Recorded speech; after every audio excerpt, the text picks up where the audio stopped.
सोचिए, एक पल के लिए अपनी आंखें बंद कीजिए। चारों तरफ एक भयंकर युद्ध का मैदान है। हवा में धूल उड़ रही है, घोड़ों की टापों से धरती कांप रही है, शंख गूंज रहे हैं और 50 लाख योद्धा आमने सामने खड़े हैं। लेकिन इस भयानक शोर के बीच एक रथ रुका हुआ है। उस रथ पर दुनिया का सबसे बड़ा धनुर्धर अर्जुन अपने हाथ में धनुष लिए खड़ा है। लेकिन अचानक उसके हाथ से धनुष छूटकर गिर जाता है। उसके पैर कांपने लगते हैं, आंखों में आंसू आ जाते हैं और वह रोते हुए कहता है, मैं यह लड़ाई नहीं लड़ सकता, मैं हार मानता हूं।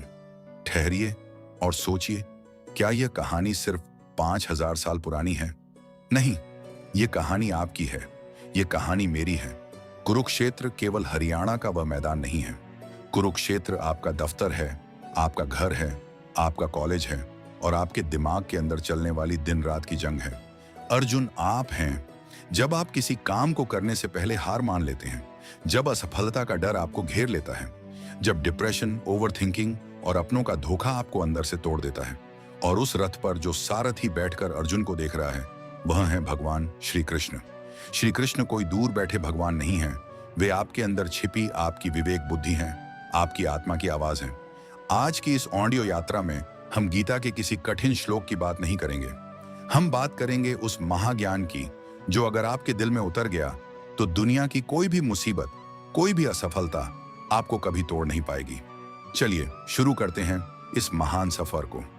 कहानी शुरू होती है कुरुक्षेत्र के मैदान में। अर्जुन जब दोनों सेनाओं के बीच अपने रथ को ले जाता है तो सामने उसे कोई अजनबी दुश्मन नहीं दिखता। सामने दिखते हैं उसके अपने दादा भीष्म, उसके गुरु द्रोणाचार्य, उसके भाई और उसके बचपन के दोस्त। अर्जुन मोह में पड़ जाता है, उसका दिमाग काम करना बंद कर देता है। वह श्री कृष्ण से कहता है, हे कृष्ण, अपनों को मारकर मिलने वाले राजपाट से अच्छा है कि मैं भीख मांगकर जी लूं या सन्यासी बन जाऊं। अर्जुन अपने हथियार डालकर रथ के पीछे बैठ जाता है।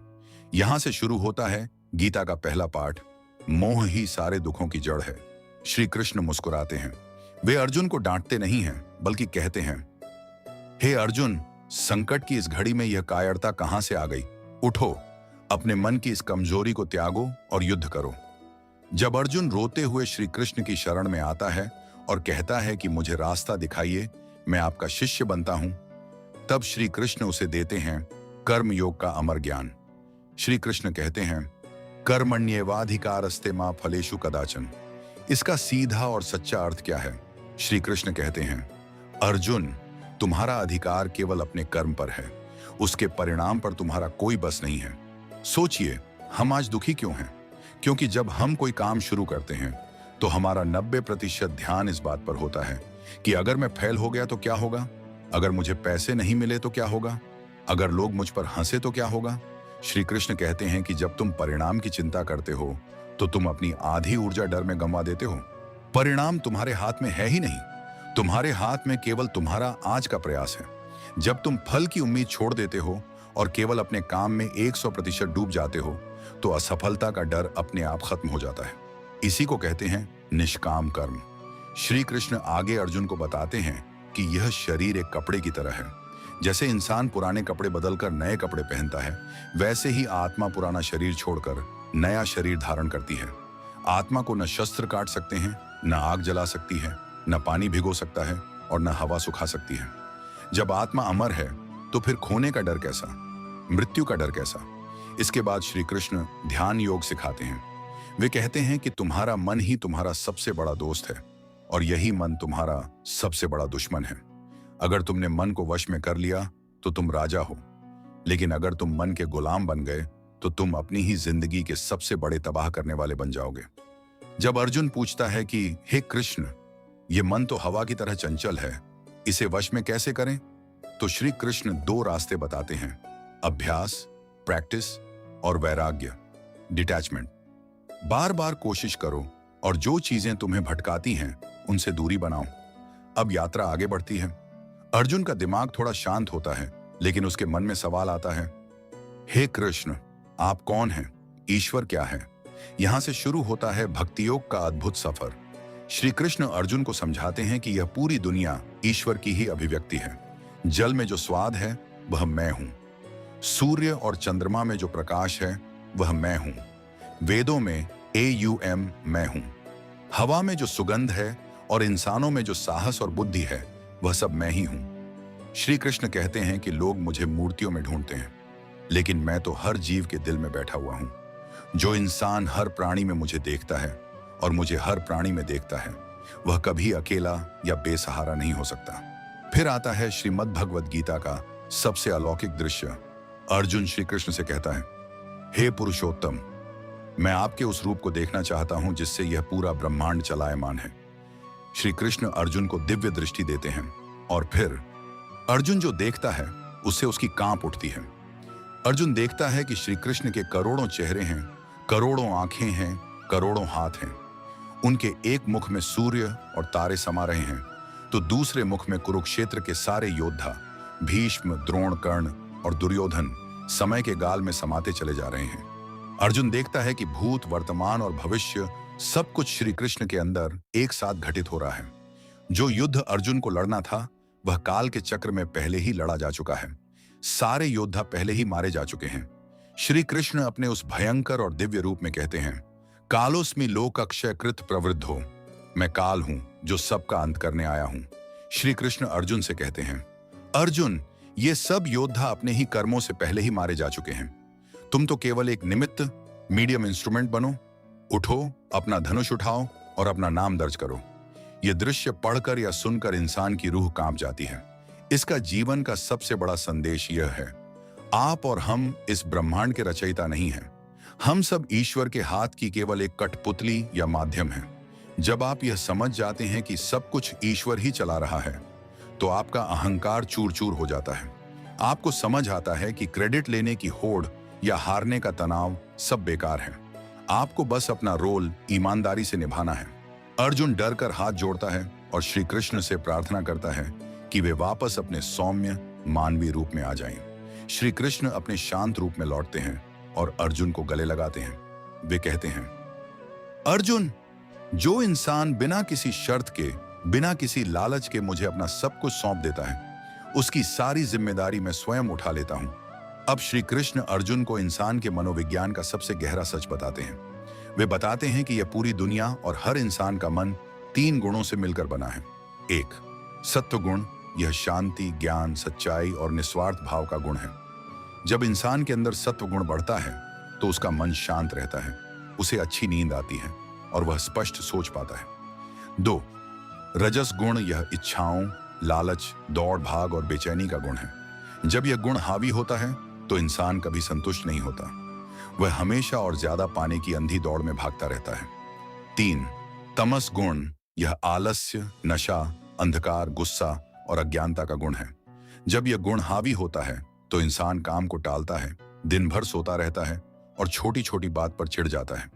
श्री कृष्ण कहते हैं, अर्जुन, हर इंसान के अंदर ये तीनों गुण हर वक्त लड़ते रहते हैं। जब तमस बढ़ता है तो इंसान आलसी बन जाता है, जब रजस बढ़ता है तो इंसान लालची और बेचैन हो जाता है, और जब सत्व बढ़ता है तो इंसान को ज्ञान और शांति मिलती है।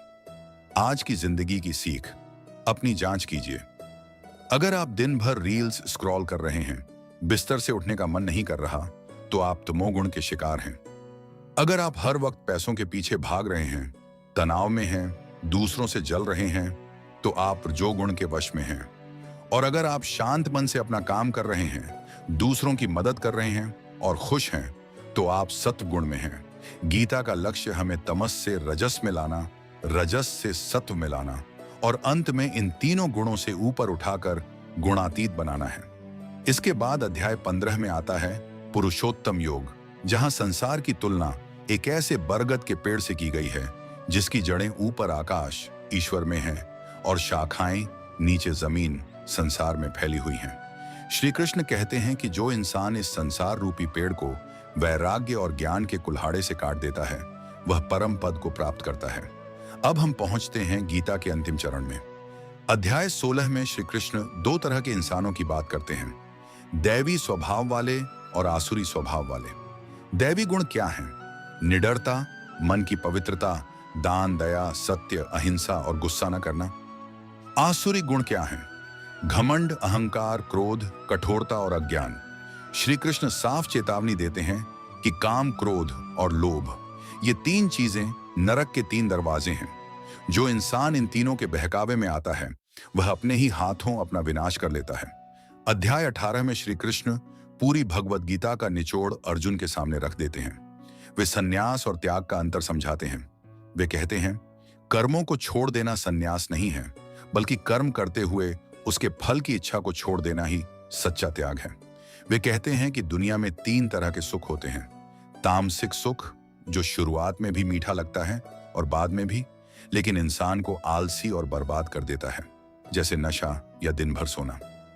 राजसिक सुख, जो शुरुआत में तो अमृत जैसा मीठा लगता है, लेकिन बाद में जहर बन जाता है, जैसे वासना या गलत तरीके से कमाया पैसा। सात्विक सुख, जो शुरुआत में जहर जैसा कड़वा लगता है, लेकिन बाद में अमृत बन जाता है, जैसे सुबह जल्दी उठना, कसरत करना, पढ़ाई करना या कड़ी मेहनत करना। और अंत में श्री कृष्ण अर्जुन से वह सबसे महान वाक्य कहते हैं, जो गीता का सबसे बड़ा सार है। सर्वधर्मान परित्यज्य मामेकम शरणम व्रज, अहम त्वा सर्व पापेभ्यो मोक्षयिष्यामि मा शुचः। श्री कृष्ण कहते हैं, अर्जुन, सब कुछ छोड़ दे। अपनी सारी चिंताएं, सारे डर, सारी दलीलें और सारे नियम कानून भूल जा। बस पूरी तरह मेरी शरण में आ जा। मैं तुझे सारे पापों और सारे दुखों से मुक्त कर दूंगा। डरना बंद कर। कुरुक्षेत्र का मैदान अब शांत था।